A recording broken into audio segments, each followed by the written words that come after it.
Ce qu'on a pu apprendre depuis tout petit, c'est que c'était dangereux de montrer notre vulnérabilité parce que dans la cour de récré ou dans la famille ou on va être attaqué à cet endroit-là.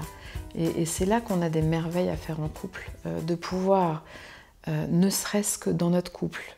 Et puis après, si on peut se créer un environnement dans lequel on peut arriver en disant oh, « aujourd'hui, je suis vraiment bouleversée, je suis très fragile ». Ou de dire je ne sais pas, si je devais vous parler d'une vulnérabilité, ça serait quoi? Par exemple, moi je suis une femme qui ne connaît pas sa droite et sa gauche. Soit je vais enfiler un costume pour ne pas le montrer. C'est-à-dire, je vais ridiculiser ou trouver quelque chose, une parade, et je vais pas être en relation.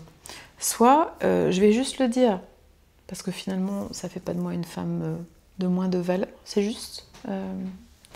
Il y a un ouvrage que j'adore qui s'appelle « Le pouvoir de la vulnérabilité ».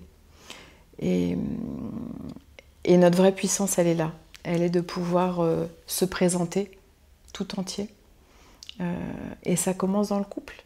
Si on arrive à se créer cet espace dans lequel il est possible d'être aussi vulnérable, ça va nous faire des vacances.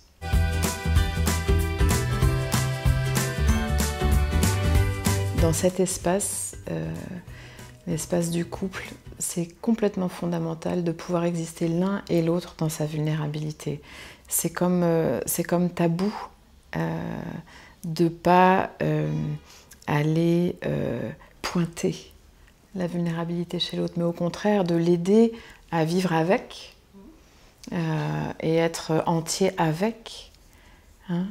Cette notion d'espace du couple, pour moi, elle est fondamentale. C'est comme ça que j'ai appelé mon blog d'ailleurs. Parce que dans la relation, on est trois. Hein, il y a toi, il y a moi, et puis il y a l'espace qu'on va se créer ensemble. Et on a trois devoirs envers cet espace. Ne pas le polluer, le nettoyer et le nourrir. Et moi, cet espace, je le vois comme un jardin. C'est-à-dire, si je suis allergique aux mimosas, je ne vais pas mettre un mimosa dans mon jardin. Parce que sinon, quand je vais dans mon jardin, eh ben, j'ai les yeux qui grattent et ça ne va pas pour moi. Si j'aime les roses, je vais planter des roses dans mon jardin. S'il y a une carcasse de voiture qui pourrit et qu'il y a tous mes sacs poubelles, je n'ai pas du tout envie d'aller dans mon jardin.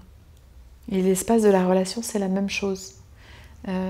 On est les deux 100% responsables de ce qui va se passer dans l'espace. De ne pas y jeter nos poubelles, d'y planter ce qu'on aime y voir pousser et de nettoyer, comme un jardin. Parce que si on ne nettoie pas, c'est vite envahi.